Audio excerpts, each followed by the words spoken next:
Attempt दूं या नहीं? ये एक बड़ा प्रश्न है जो बहुत सारे लोगों ने एकाएक मुझसे पूछना शुरू किया है लास्ट 2-3 दिनों में कि पीटी का एग्जाम दिया जाए या नहीं दिया जाए।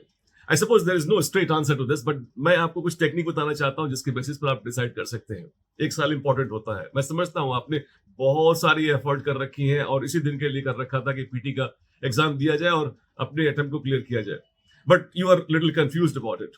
इनफैक्ट इस एग्जाम में मैं बताऊं, आज जो होने वाला है ये पीटी का examination in just a few days, इसमें 10% लोग ही कॉन्फिडेंट हैं और 10% में जो कॉन्फिडेंट है उसमें 50% ऐसे हैं जिन्हें पता ही नहीं कि कॉन्फिडेंस होना चाहिए या नहीं।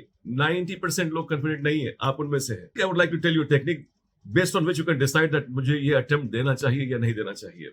आई सपोज आपने पीछे के जितने क्वेश्चन सॉल्व कर रखे हैं, टेस्ट सीरीज के हो या फिर PYQ के हो, उनमें जो गलतियां हुई थी, just go back to them and identify कि हाँ उसके 50% से ज्यादा प्रॉब्लम सॉल्व हो चुके हैं, मतलब अब उनको दोबारा गलती होने के चांसेस नहीं है। You must give this attempt. हाँ, लगता है कि वो प्रॉब्लम पहले भी थी और आज भी प्रॉब्लम भी इकट्ठी है।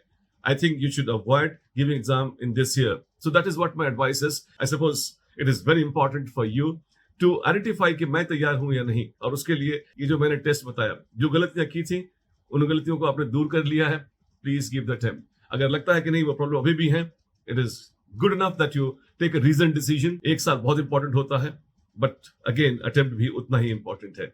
Now it is on you to take a call and write down on your comment as to if you have got some specific questions. I'll be very happy to guide and get back to you. All the best.